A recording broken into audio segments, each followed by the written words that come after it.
नमस्कार दोस्तों, आपका अपने YouTube चैनल लो सूत्रा में स्वागत है। यदि आप एलएलबी सेमेस्टर एग्जाम या अन्य लो एग्जाम की तैयारी कर रहे हो तो आज का लेक्चर आपके लिए अत्यंत महत्वपूर्ण होने वाला है। आज की इस वीडियो में हम जानेंगे कॉन्ट्रैक्ट एक्ट के एक इम्पोर्टेंट टॉपिक प्रपोजल यानी प्रस्ताव क्या होता है, इसके आवश्यक तत्व क्या-क्या हैं और इसकी परिभाषा और इसके प्रकार क्या-क्या होने वाले हैं और केस लॉज और इम्पोर्टेंट जजमेंट और प्रपोजल और इनविटेशन टू प्रपोजल के बीच में क्या क्या अंतर है और कंक्लूजन। तो चलिए दोस्तों, आज का वीडियो स्टार्ट करते हैं। तो सबसे पहले जनरल टर्म में प्रपोजल है क्या। तो प्रपोजल की परिभाषा भारतीय संविदा अधिनियम की धारा 2A में दी गई है।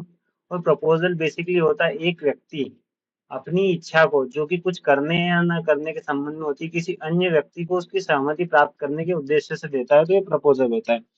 जैसे कि एग्जाम्पल, ए जो है बी को कहता है कि मैं मेरा फोन 5,000 में बेचने को तैयार हूँ, क्या तुम खरीदना चाहोगे। तो यह एक प्रस्तावना है। तो चलिए देखते हैं इंट्रोडक्शन में हमें क्या लिखना है। तो दोस्तों बेसिकली प्रपोजल जो है कॉन्ट्रैक्ट के निर्माण में, मतलब एक संविदा के निर्माण में प्रस्तावना जो है प्रथम सीढ़ी है और एक महत्वपूर्ण तथ्य है। इसके बिना किसी भी संविदा का गठन होना संभव ही नहीं है। कॉन्ट्रैक्ट जो बनता है वो proposal plus acceptance is equal to offer, और ऑफर में कंसिडरेशन आ जाता है तो वो एग्रीमेंट हो जाता है, और जो एग्रीमेंट इन्फोर्सेबल बाय लॉ होता है वो एक कॉन्ट्रैक्ट बन जाता है। तो यहाँ हमने देखा कि एक कॉन्ट्रैक्ट बनाने के लिए यानी एक संविदा के निर्माण में प्रपोजल एक प्रारंभिक चरण होता है। तो चलिए स्टार्ट करते हैं अपन को कंक्लूजन में क्या लिखना है।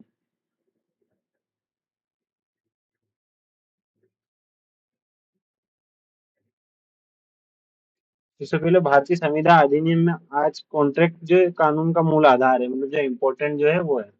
और जो व्यक्तियों के बीच में कॉन्ट्रैक्ट को कानूनी मान्यता प्रदान करता है। इस अधिनियम की धारा 2H के अनुसार वह करार समझौता है जो कानून द्वारा प्रवर्तनीय हो किसी भी वैध अनुबंध के निर्माण के लिए। एक मिनट।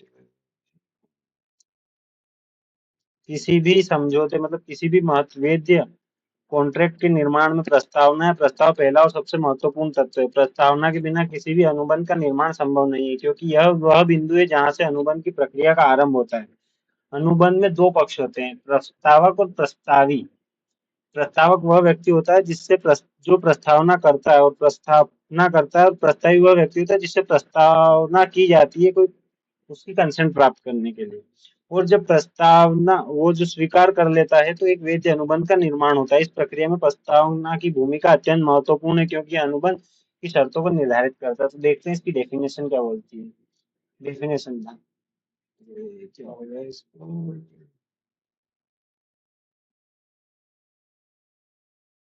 डेफिनेशन, इसकी डेफिनेशन जो कॉन्ट्रैक्ट एक्ट की धारा 2A में दी गई है, 2A के अनुसार जब कोई व्यक्ति किसी अन्य व्यक्ति को अपनी सहमति प्राप्त करने के उद्देश्य से कुछ करने या न करने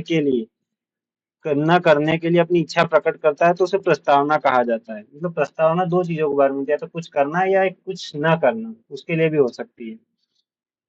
अब देखते हैं किस जुरिस्ट की परिभाषा। तो एस टी जोशी बोलते हैं प्रस्तावना वह अभिव्यक्ति है जो अनुबंध करने की इच्छा को दर्शाता है और जो स्वीकृति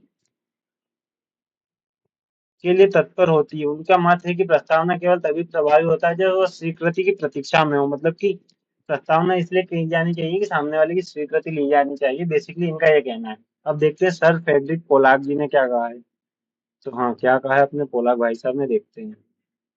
तो पोलाक भाई साहब का कहना है कि प्रस्तावना वह अभिव्यक्ति है जिसके द्वारा एक व्यक्ति दूसरे व्यक्ति को कुछ शर्तों पर बद्ध होने के लिए तैयार होता है।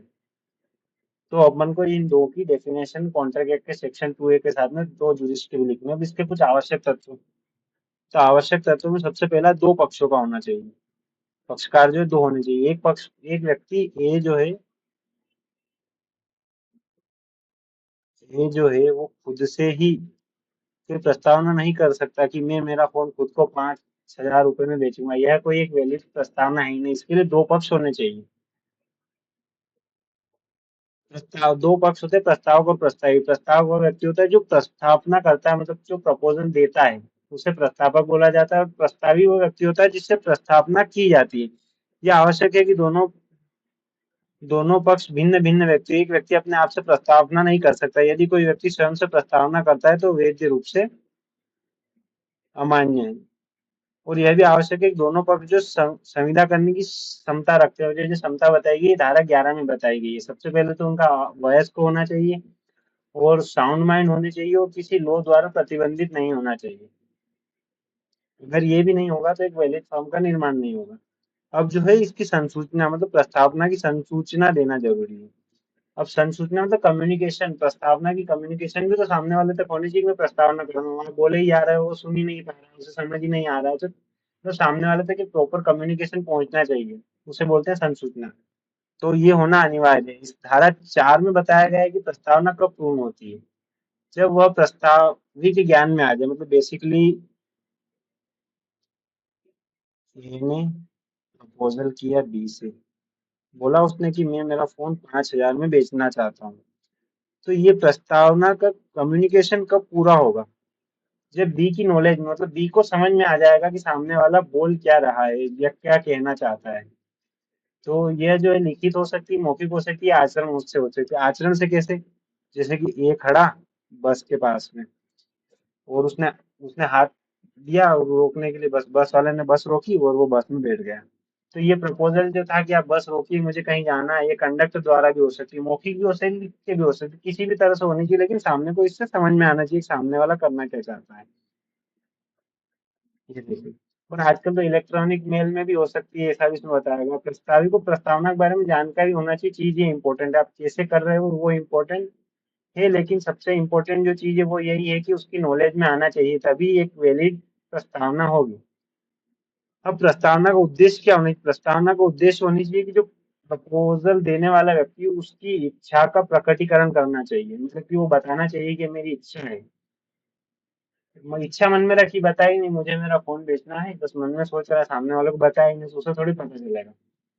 तो ये देखिए यहाँ पे लिखा है, प्रस्तावना को प्रस्तावक की इच्छा का स्पष्टीकरण होना चाहिए, मात्र मन में रखना ही काफी नहीं है, इच्छा को बाहरी रूप से व्यक्त करना आवश्यक है। और इसमें बेसिकली दो चीज जो इंपॉर्टेंट होनी चाहिए, तो कुछ करने या न करने के लिए।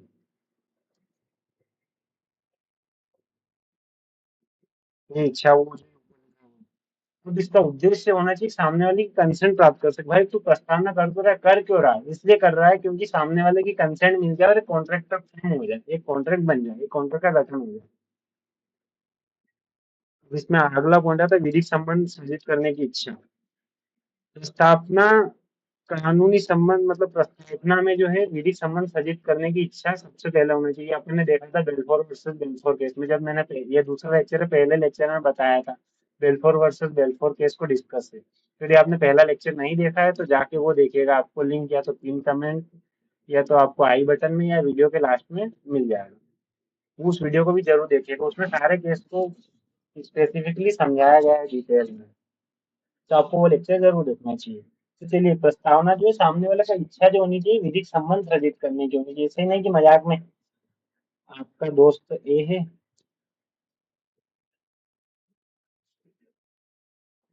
आपके दोस्त ने आपसे बोला ये,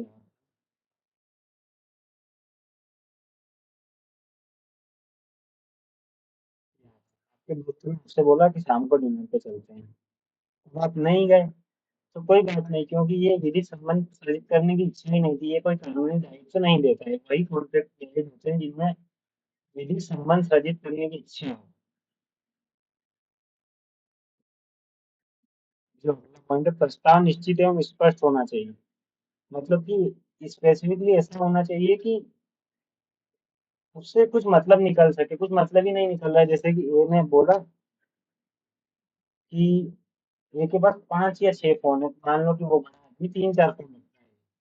ए ने फिर से कहा कि मैं मेरा फोन 5,000 रुपये में बेचना चाहता हूँ। इसके पास अलग अलग कंपनी के मोबाइल है, सारे अलग अलग है, इसने कौन से मोबाइल बेचना चाहता है। ये भाई साहब सोच रहे हैं कि इसका आईफोन बेचेगा, और ये सोच रहा है कि मैं मेरा जो पुराना फोन है, सबसे पुराना हो गया 3-4 साल पुराना, वो बेचूंगा। ये आईफोन खरीदने की तो सर्टेनिटी है ही नहीं, सर्टेनिटी होनी चाहिए। जैसे कि यहाँ पे भी एक एग्जाम्पल में दिया गया है,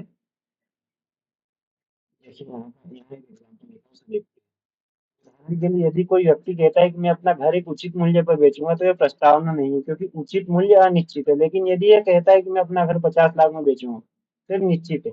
एक्चुअली बेसिकली प्रस्तावना जो होनी चाहिए उससे कुछ अर्थ निकलना चाहिए, उसको समझ में आना चाहिए कि इसमें हो क्या रहा है, कुछ पता ही नहीं चल रहा है, अस्पष्ट चीजें तो वैलिड नहीं। तो यही इतने थे इसके आवश्यक थे। तो चलते हैं प्रस्तावना के प्रकार क्या होते हैं। तो प्रस्तावना के प्रकार को समझते हैं। प्रस्तावना के प्रकार में सबसे पहले आता है अभिव्यक्ति या विवक्षित, इम्प्लाइड और एक्सप्रेस। इम्प्लाइड का मतलब, एक्सप्रेस का मतलब होता है बोलकर, एक से दूसरे को बोलकर, और इम्प्लाइड का मतलब होता है किसी गेस्चर या इशारों के माध्यम से। जैसे कि आप कहीं पे आप सब्जी वाले के हैं, आप बस में, आप वहाँ बस स्टॉप पे खड़े और आपने हाथ दिया बस वाले को रुकवाने के लिए, बस वाले ने बस रोक दी।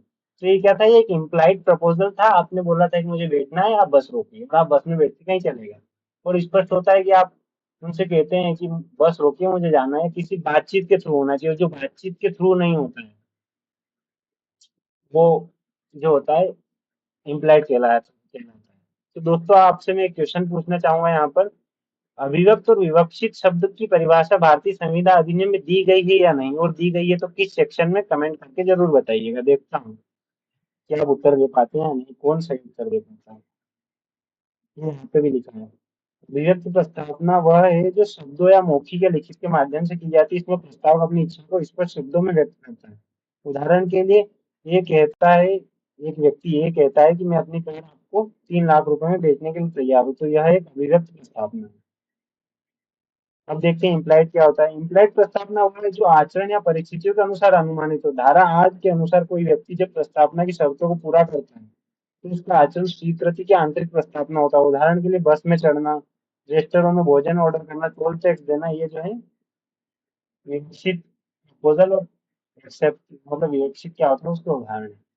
अब जो होता है स्पेसिफिक और जनरल प्रपोजल। दोस्तों स्पेसिफिक और जनरल प्रपोजल क्या होता है, ये मैंने मेरे पहले वीडियो में भी डिटेल में बताया हुआ, लेकिन यहाँ पे भी बता देता हूँ। स्पेसिफिक प्रपोजल जो होता है इसके लिए चलिए पेज होते हैं।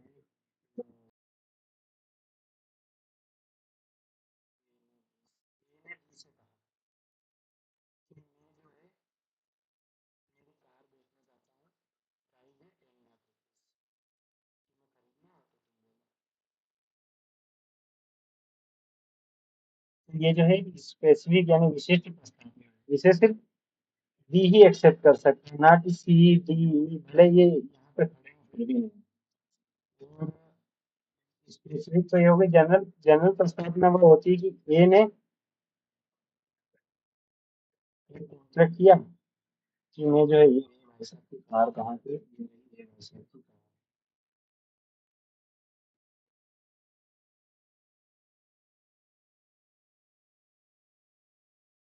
ये कार मान लीजिए ये कार है। इसने बोला जिसको भी खरीदनी है प्राइस है 13 लाख, जिसको भी खरीदना है वह मुझे, जिसको भी खरीदना है वह मुझे पेमेंट करके कार ले जा सकता है। तो यहाँ पर जितने भी लोग सुन रहे हैं, यहाँ पे मान लीजिए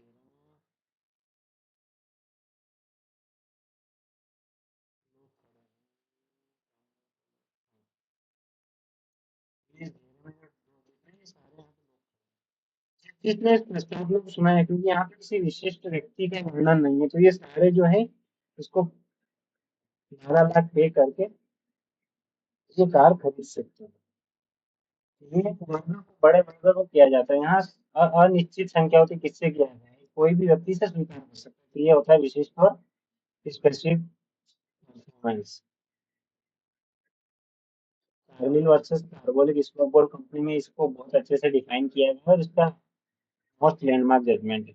अब यहाँ पे देखिए, यहाँ पे क्या लिखा है, स्पेसिफिक यानी विशिष्ट प्रस्तावना वह है जो किसी विशिष्ट व्यक्ति या व्यक्तियों के समूह से की जाती है। इस प्रस्तावना में प्रस्तावी की स्पष्ट पहचान होती है। उदाहरण के लिए ए बी को यह कहते हुए पत्र लिखता है कि मैं अपनी मोटरसाइकिल आपको 5,000 रुपए में बेचना चाहता हूँ, तो यह एक विशिष्ट प्रस्तावना है। सामान्य प्रस्तावना वह है जो जनता या व्यापक वर्ग से की जाती है। इसका सबसे प्रमुख उदाहरण विज्ञापन है। Carlill versus Carbolic Smoke Ball company के मामले में अदालत ने स्पष्ट किया कि विज्ञापन द्वारा की गई प्रस्तावना सामान्य प्रस्तावना होती है जिसे कोई भी व्यक्ति स्वीकार कर सकता है।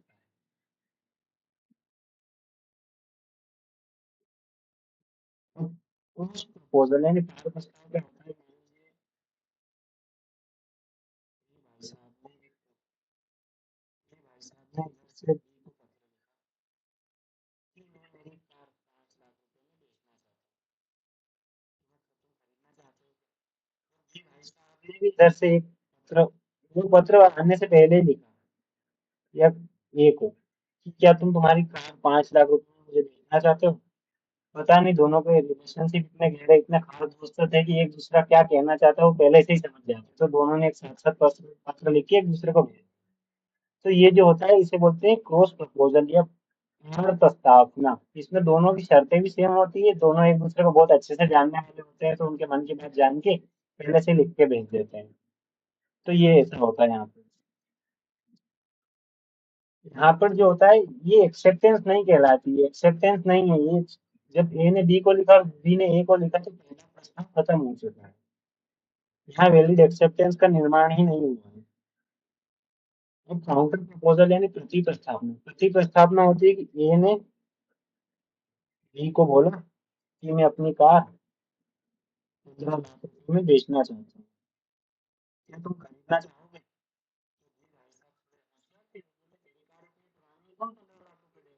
मैं तुम्हारी कार खरीदना चाहता हूँ लेकिन 12 लाख रुपए या 13 लाख। तो ये क्या होता है, शर्तों को तोड़ मरोड़ के यूज करना, जैसे शर्तें थी वैसे स्वीकार नहीं करता। सामने वाला बोलता है उसमें फेरबदल करना चाहता है, तो ये भी एक एक्सेप्टेंस नहीं होती, ये होता है प्रति प्रस्ताव। पहले वाला प्रस्ताव समाप्त हो जाता है जैसे ही प्रति प्रस्ताव दिया जाता है। देखिए यहाँ पर क्या लिखा करते हैं। प्रस्तावना वह है जब मूल प्रस्तावना प्रस्तावित मूल प्रस्तावना को स्वीकार न करके उसमें परिवर्तन करने का प्रस्ताव देता है।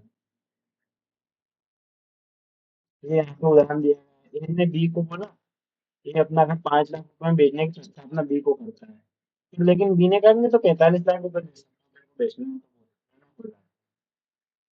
अब स्टैंडर्ड प्रपोजल होते हैं जैसे कि एक बने बनाए फॉर्म में होते हैं, इनमें आप फेरबदल नहीं कर सकते, या तो स्वीकार करना है तो सारी शर्तों को, नहीं करना है तो मत कीजिए। इसका सबसे अच्छा एग्जाम्पल है बीमा पॉलिसी, जो उनकी अपनी पॉलिसी बनी होती है पहले से, आपको करना है आपको जमता है तो हाँ कीजिए वरना जाइए अपने घर, कोई जरूरी नहीं पॉलिसी देखने की। तो ये होती है स्टैंडर्ड प्रपोजल या मानक प्रस्तावना। ये देखिए यहाँ लिखा है, मानक प्रस्तावना वह है, मानक प्रस्तावना वह है जो निश्चित रूप में तैयार की जाती है, जिसके शर्तें पूरी व निर्धारित होती है, प्रायः बड़े व्यावसायिक संगठनों बीमा कंपनियों बैंकों आदि द्वारा प्रयोग की जाती है। इन प्रस्तावना में प्रस्तावित की शर्तों को या तो स्वीकार करना होता है या अस्वीकार करना, तो बातचीत का कोई सामान्य अवसर नहीं होता है। अब स्टैंडर्ड और कंटिन्यूइंग प्रपोजल। स्टैंडर्ड प्रपोजल वह है जो एक निश्चित अवधि तक या किसी विशिष्ट घटना तक वैध रहता है। प्राय यह संबंधों में देखा जाता है कि एक निश्चित अवधि तक के लिए निश्चित दरों में प्रस्थापना करता है, तभी जब उसे प्रतिसामत नहीं किया जाता, मतलब जब तक कि चलता रहता है। ए ने बी को बोला कि तुम रोज मुझे जो है 5 टन कोयला भिजवाते रहना, ए ने बी को बोला, तो ये कंटिन्यूइंग प्रपोजल है। इसे स्टैंडिंग और कंटिन्यूइंग बोलते हैं, स्थायी प्रस्तावना होती है। तो ये चलती रहती है निरंतर। ये कब बंद होगी, जब ए बी से कहेगा, बी से कहेगा कि मुझे कोयले की जरूरत नहीं है, बी ए से कहेगा कि मैं अब तुम्हें कोयला नहीं बेच सकता, या कोई स्पेसिफिक टाइम दे दिया उन्होंने, 5 साल 10 साल 1 साल, तो वो होता है। देखते हैं revocation of proposal. Revocation of proposal, revocation का मतलब होता है प्रतिसाधन, जिसे हिंदी में बोलते हैं। इसका मतलब होता है प्रस्तावना को जो की है उसे वापस लेना। तो इसमें 2 पॉइंट होते हैं, प्रस्तावना को कब तक,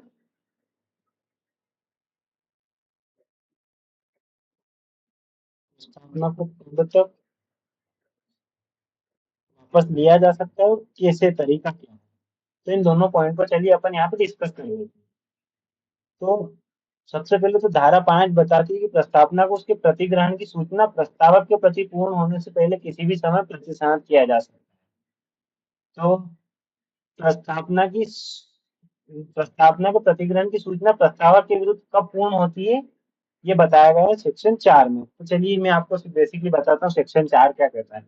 सेक्शन 4 में बोला है कि जब मानी ए ने बी को प्रपोजल किया डाक के थ्रू, और जब बी को पता चल गया कि हाँ मुझे प्रपोजल हुआ है, तो ये प्रपोजल की कम्युनिकेशन कंप्लीट हुई, एक्सेप्टेंस की नहीं। एक्सेप्टेंस की कम्युनिकेशन कब कंप्लीट होगी अगेंस्ट ए, जब बी जो है पत्र लिखेगा कि हाँ मैं खरीदना चाहता हूँ, और वो डाक में डालने गया। तो जब उसने डाक में डाल दिया मतलब उसकी पावर से बाहर हो गया, वो उसकी एक्सेप्टेंस को रिवोक नहीं कर सकता है, वहां से वापस नहीं ले सकता, उसने पत्र में डाल दिया। वापस कैसे लेगा? पत्र तो डायरेक्ट ए के पास पहुंचेगा। तो इसकी शक्ति नहीं बचती इसके पास। जैसे कि अपन मैसेज, और इसका सीधा सा एग्जांपल लेते हैं व्हाट्सएप मैसेज। आपने किसी व्यक्ति को मैसेज भेजा, और जब उसमें से डिलीट का ऑप्शन कुछ टाइम बाद या कुछ आवर्स बाद गायब हो जाता है, आप उसे डिलीट और एडिट नहीं कर सकते थोड़े टाइम के समय के बाद। तो जैसे ही वो समय खत्म होता है, वैसे ही यहाँ पे डार्क में डाल दिया, तो उसके बाद में इसे वापस नहीं ले सकता है। तो जब ये वापस नहीं लेगा, तो कम्युनिकेशन अगेंस्ट ए पूरी होगी, बी की तरफ पूरी नहीं होगी। बी की तरफ तो पूरी होगी, ये आगे बताया अपन। जब आगे एक्सेप्टेंस में डिस्कस करेंगे तब बताएंगे। यहाँ पे इतना ही जानना जरूरी, कि बी के प्रति तब पूरी होती है जब ए की पावर से बाहर हो जाए, उसे वापस लेना, रोक करना, तब पूरी होती है।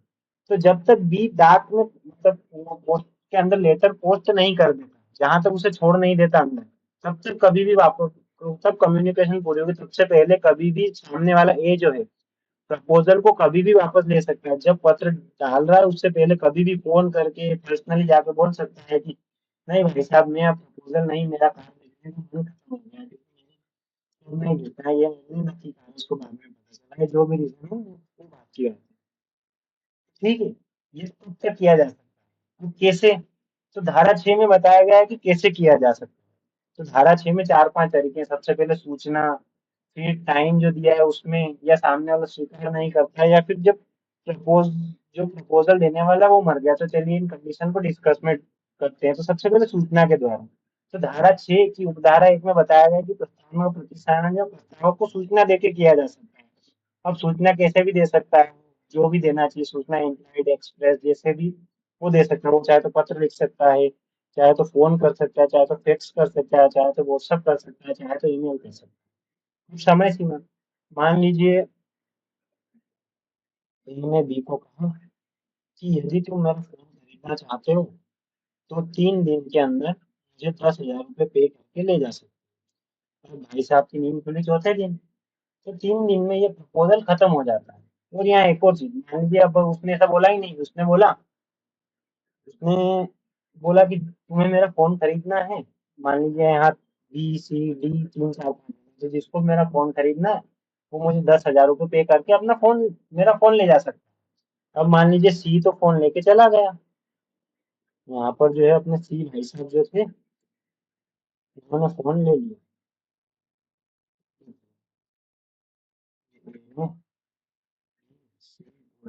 किया तो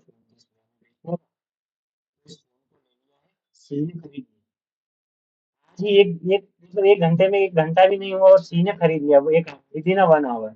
अब बी उसके पास जाता है 10,000 रुपये लेके, चिल्लाते हैं फोन, बाकी बोलता है फोन तो ये ले गया। तो क्या ये फिर बी जो ए के खिलाफ केस करेगा कि इसने प्रपोजल किया था और अब ये मुझे दे नहीं रहा है, वो एक्सेप्ट एक्सेप्ट भी कर लिया मैंने? तो नहीं दोस्तों, ये जैसे ही सामने वाले ने खरीदा और युक्ति युक्त समय खत्म हो गया।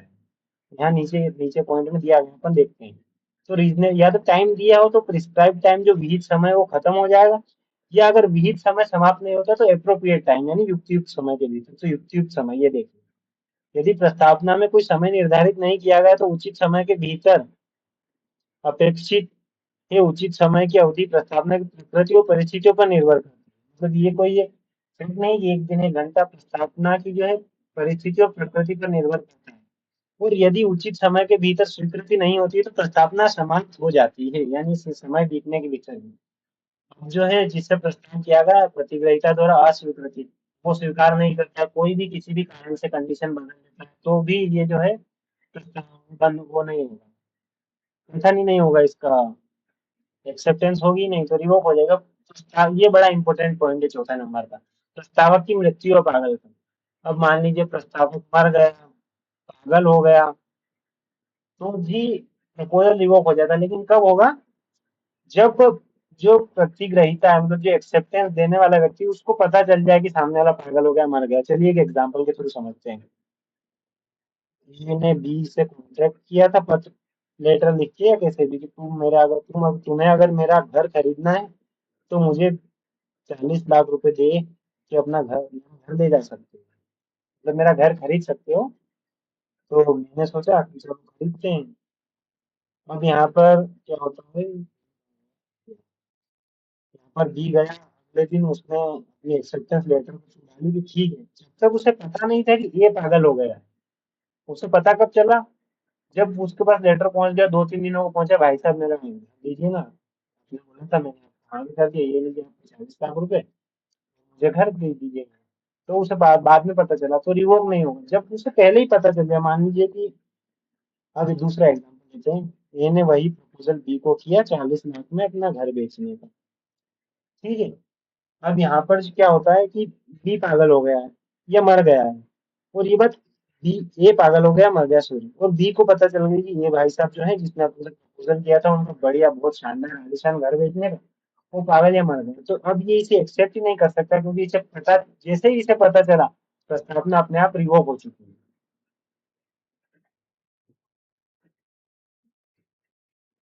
अब मान लीजिए विषय वस्तु का विनाश, इस पे भी प्रपोजल का रिवोकेशन ऑटोमेटिकली हो जाता है।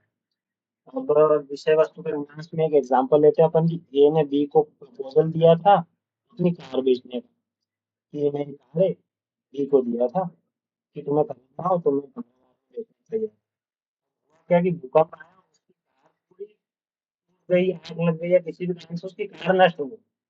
तो जब ऑब्जेक्ट ही, जब अपना ऑब्जेक्ट यानी विषय वस्तु या जो जिस चीज के लिए प्रस्तावना की थी वही खत्म हो गई, तो अपने आप रिवोकेशन हो जाता है।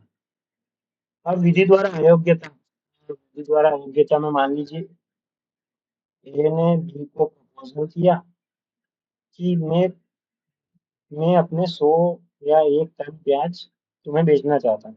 अब मान लीजिए कल को गवर्नमेंट कोई एक ऐसा कानून ले आती है कि जिससे प्याज बेचना जो इलीगल हो जाता है, या फिर जो रजिस्टर्ड व्यक्ति है या ऑथराइज पर्सन है वही बेच सकते हैं। तो अब ये प्रपोजल एक्सेप्टेंस हुआ, इन्होंने 10 दिन बाद तक किया था और कल ही लो आ गया, तो यहाँ पे भी प्रस्तावना रिवोक हो जाएगी। मान लीजिए ऐसा ऐसा रूल तो नहीं आएगा कि प्याज जो है ऑथराइज पर्सन ही बेच सकते हैं, आप ट्रेड नहीं कर सकते, वो बात की बात है। लेकिन मान लीजिए अगर आ गया कोई और ऑब्जेक्ट हुआ और वहां पे बदल दिया गया, तो फिर ऑटोमेटिक खत्म हो जाएगी।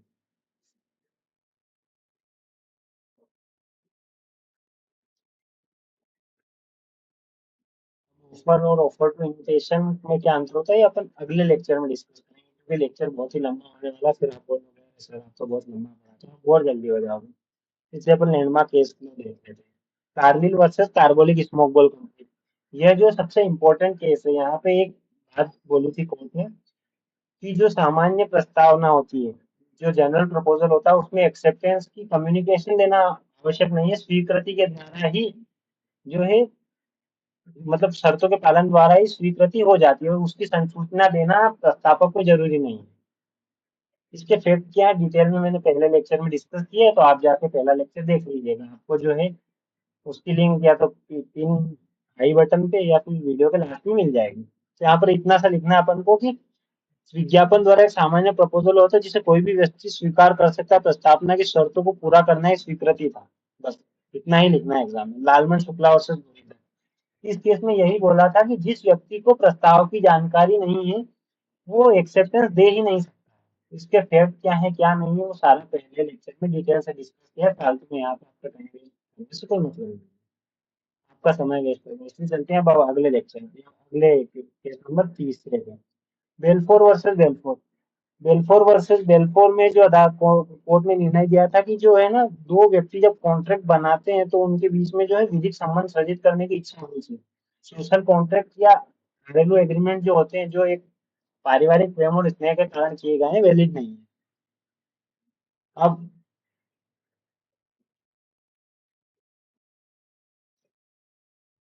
ये केस यहाँ पे हैरिस बनाम निकर्सन, ये केस वहाँ पे डिस्कस नहीं किया था, केस में इसमें क्या होता है कि एक आदमी ने एक विज्ञापन दिया था कि मैं नीलामी द्वारा मैं घर बेचने आऊँ, जो भी उसने फर्नीचर बोला था, हाँ चलो फर्नीचर बोला था कि मैं अपना फर्नीचर जो है बेचना चाहता हूँ, तो नीलामी के लिए डेट वेट सब तय की और उस दिन नीलामी नहीं हुई। तो जो निकर्सन नामक व्यक्ति था उसने बोला कि यार मैं आ जाता हूँ, मैंने टाइम सब कुछ वेस्ट किया, तुमने प्रपोजल किया था और अब तुम तो वो कर रहे हो। तो इसने केस कर दिया कि मुझे मैंने खर्चा दिया था, बहुत इंपॉर्टेंट बहुत बिजी आदमी थे, उनका टाइम वेस्ट हो गया था। अरे भाई साहब आपको ऐसा नहीं करना चाहिए था, आपने किया और इन्होंने शू कर दिया। तो चलिए कोर्ट ने क्या बोला, कोर्ट ने बोला कि जो नीलामी की घोषणा करना कि नीलामी द्वारा बेचूंगा, ये प्रपोजल नहीं था, इनविटेशन टू प्रपोजल था। इनविटेशन टू प्रपोजल ये होता है कि प्रस्तावना ना करके प्रस्तावना प्राप्त करने का एक निमंत्रण, जैसे विज्ञापन दिया जाता है कि जिसे भी मेरा घर खरीदना हुआ, मुझे प्रस्तावना करे, मैं मेरा घर बेचना चाहता हूँ, जिससे खरीदना मतलब प्रपोजल देना, जैसे कि दुकान के बाहर न्यूनतम प्राइस लिखी हुई कि ये बोतल जो है 30 रुपए की, ये टिफिन 50 रुपए का, ये प्रोडक्ट इतने का, ये इतने का। तो ये जो होता है ऑफर टू इन्विटेशन होता है, ये कोई प्रपोजल नहीं होता है। मान लीजिए आप दुकान के बाहर लिखना है कि आईफोन इन 1 लाख, आईफोन 17 इन 15,000। अब आप गए वहाँ पे, बोला नहीं इसकी प्राइस तो ये, तो ये प्राइस बदल गई, तो ये ऑफर टू इन्विटेशन था। ऐसा नहीं है कि उनको एक्सेप्ट करना ही होगा। अगले जो जो वो लेक्चर आएगा ना, उसमें अपन इसे डिटेल से डिस्कस करेंगे। हार्वे वर्सेस पेसी भी अपन ने देखा था, इसमें भी यही बोला था कि न्यूनतम प्राइस बताना प्रपोजल ना होकर ऑफर टू इन्विटेशन होता है। हरभजन लाल वर्सेस हरचरण लाल, ये केस जो है, हाँ, वो क्या नाम होता है, लालमन सुपना बनाम गोरी दत्त। केस तो ठीक अपोजिट है। इसमें जो है सामने वाले को प्रपोजल की जानकारी थी, और सामने वाला प्राइस वो वैसा ही सेम फैक्ट वाला केस है, उससे उसके विपरीत निर्णय दिए। यहाँ पे सामने वाले को प्रस्ताव की जानकारी थी, इसलिए वो स्वीकृति दे सकता है, वो इनाम प्राप्त करने का हकदार है। निष्कर्ष, निष्कर्ष जो प्रस्तावना जो है संविदा कानून का आधार स्तंभ है, अनुबंध निर्माण प्रक्रिया का प्रथम और सबसे पहला चरण है। इसके बिना तो अपन इसकी इम्पोर्टेंस जान चुके हैं, इसके बिना तो एक्सेप्टेंस नहीं दे पाएगा, एक्सेप्टेंस नहीं दे पाएगा तो प्रॉमिस नहीं होगा, प्रॉमिस नहीं होगा तो उसमें कंसिडरेशन नहीं आ सकता, आगे कोई भी चीज नहीं होगी। पहली स्टेप है सबसे महत्वपूर्ण। और भारतीय संविधान अधिनियम की धारा 2A में इसकी परिभाषा दी गई, और विभिन्न विद्वानों ने भी अपने अपने ढंग से प्रस्तुत किया है। सामान्य शब्दों में इसका अर्थ ये होता है कि एक व्यक्ति अपने इच्छा को सामने वाले को इस आशय से कुछ करने या न करने की, अपनी इच्छा को सामने वालों को इस आशय से देता है कि उसकी स्वीकृति प्राप्त करे। एक वैध प्रस्तावना के लिए आवश्यक तत्वों का होना, संसूचना, प्रस्ताव की इच्छा, ये सारी चीजें होना जरूरी है। अब प्रस्तावना की स्वीकृति, सहारण की स्वीकृति, समय पूर्ण क्योंकि टेक्निक, वो सारी चीजें अपन को ब्रीफ में, जो अपन ने ऊपर पूरा आंसर में डिस्क्राइब किया, वो ब्रीफ में लिख लेना है। प्रस्तावना में उसके आमंत्रण में महत्वपूर्ण अंतर है। तो दोस्तों, आज का लेक्चर हम यहीं पे खत्म करते हैं। कैसा लगा आपको हमारे लेक्चर, कमेंट में जरूर बताएं। और आप अगला लेक्चर किस टॉपिक पर चाहते हैं, ये भी कमेंट में जरूर बताएं। धन्यवाद।